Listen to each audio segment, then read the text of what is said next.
What if I told you that working less doesn't mean earning less, but rather earning smarter? It sounds like a contradiction, does?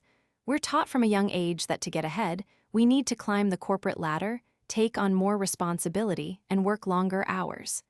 But there's a movement that flips this script entirely. It's called FIRE.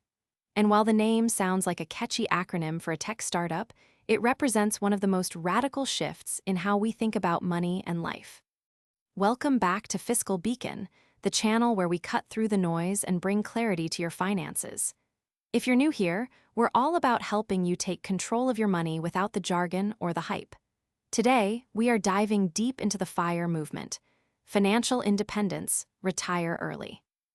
We're going to explain what it actually is, do the real math behind it, look at the different flavors of FIRE, and honestly discuss whether it's right for you. This isn't about quitting your job tomorrow to live in a van down by the river, though some people do that. This is about buying back your time. So, let's get into it. So, what exactly is FIRE? At its core, the FIRE movement is a subset of the early retirement movement. The goal is simple: accumulate enough wealth to cover your living expenses indefinitely, allowing you to stop working for money. Now, when I say stop working, I don't necessarily mean you stop doing anything. Most people who achieve financial independence still work, but they work on their own terms. They might start a small business, volunteer, consult, or pursue a passion project that they couldn't afford to do if they needed a paycheck to survive. The key is that your money works for you, not the other way around.